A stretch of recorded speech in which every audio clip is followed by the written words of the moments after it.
दुनिया में कुछ जगहें ऐसी होती है जिसके पास जवाब कम और सवाल ज्यादा होते हैं।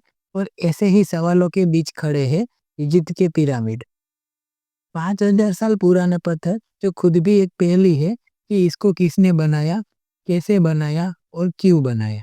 ल- आज हम द निरोल सेलोस की द मिस्ट्री सीरीज में इजिप्ट के रेगिस्तान में खड़े इस पिरामिड्स के कुछ राज जानने की कोशिश करेंगे।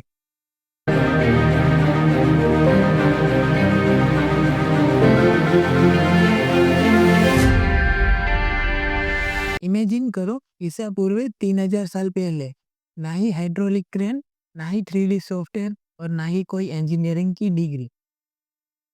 और फिर भी 20 लाख से ज्यादा पत्थर के ब्लॉक्स, जो एक ब्लॉक 2 से 30 टन तक का है, उसको इतनी परफेक्ट अलाइनमेंट में रखे गए हैं कि आज के मॉडर्न इंजीनियर्स के भी उसको देख के होश उड़ जाते हैं।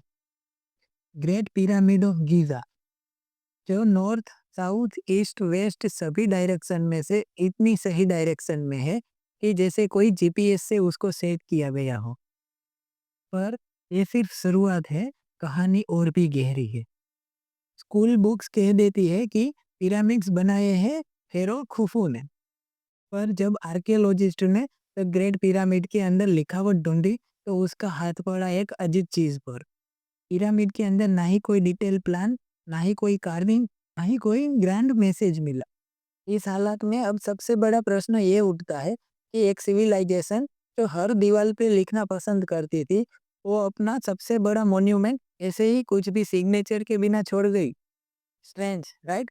इसीलिए कई लोग कहते हैं कि पिरामिड फेरोज से आने के पहले ही मौजूद थे।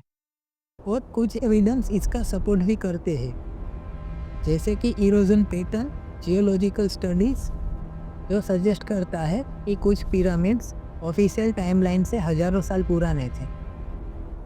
और अगर ये सच हुआ तो आखिर उसको बनाने वाले कौन थे? इजिप्टोलॉजिस्ट कहते हैं कि ह्यूमंस ने बनाया। ओके, ह्यूमंस ने ही बनाया होगा, पर सवाल वही है, कैसे? एक 30 टन का पत्थर बिना क्रेन्स के 100 फीट हाइट पर कैसे गया? रेम्स का लॉजिक दिया जाता है, पर प्रश्न वही है कि इतने बड़े पिरामिड्स के लिए रेम्स कितने बड़े होने चाहिए थे। जितने बड़ा रेंज चाहिए होते वो पिरामिड से भी बड़े होते।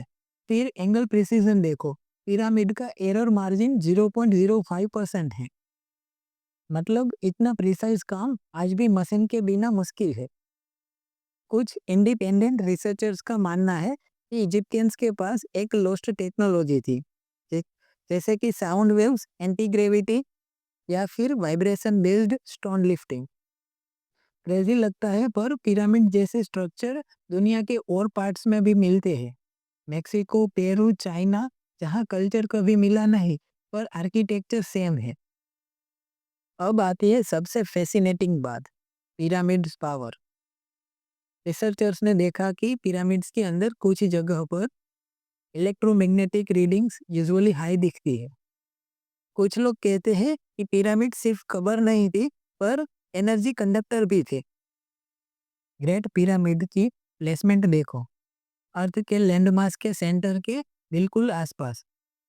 और उसकी जियोमेट्री गोल्डन रेशियो पाई और अर्थ के डायमेंशन से मिलती जुलती है। इतना कोइंसिडेंस या फिर पुराना विज्ञान? एक और ट्विस्ट, पिरामिड्स का अलाइनमेंट सिर्फ अर्थ के लैंडमास के साथ नहीं, बल्कि आसमान के तारों के साथ भी पाया गया। ग्रेट पिरामिड ओरियंस बेल्ट के स्टार के साथ परफेक्टली अलाइंड है। इजिप्शियन माइथोलॉजी में ओरियन का कनेक्शन है ओरिसिस से, जिसका मतलब होता है the God of after life. क्या पिरामिड एक कॉस्मिक मैप थे, या फिर वो सोल ट्रैवल के लिए गाइड करता था, या फिर वो एक आसमान को सिग्नल देने का मशीन था? कुछ लोग तो ये भी कहते हैं कि पिरामिड्स एक जायंट फ्रीक्वेंसी ट्रांसमीटर थे, जो अपनी इंफॉर्मेशन यूनिवर्स में ट्रांसमिट करते थे। 2017 में साइंटिस्ट ने एक एक्सपेरिमेंट किया। नियॉन डिटेक्टर से पिरामिड को स्कैन किए गए, और फिर जो मिला उसने दुनिया को शॉक कर दिया। ग्रेट पिरामिड के अंदर एक बहुत बड़ा छुपा हुआ कमरा मिला, जहां आज तक कोई नहीं पहुंच पाए। ये क्या हो सकता है? कोई रूम या कोई सीक्रेट लाइब्रेरी या फिर किसी प्रकार का मशीन जो हजारों साल से हमसे छुपा हुआ था। हर रिसर्च एक बात बताती है कि पिरामिड सिर्फ कब्र नहीं थी, ये आर्किटेक्चर, मैथमेटिक्स, एस्ट्रोफिजिक्स और ह्यूमन इमेजिनेशन का एक जादुई मिश्रण था।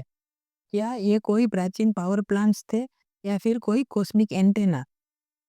हमें अब तक जवाब नहीं मिला और शायद इसी वजह से पिरामिड हमें इतने मैजिकल लगते हैं।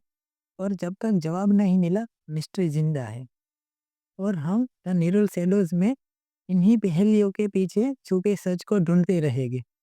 और आपको ये कहानी पसंद आई तो लाइक और शेयर करना मत भूलना और कमेंट में ज़रूर बताओ आपके हिसाब से पिरामिड्स का असली पर्पस क्या था। मिलते हैं अगले मिस्ट्री एपिसोड में।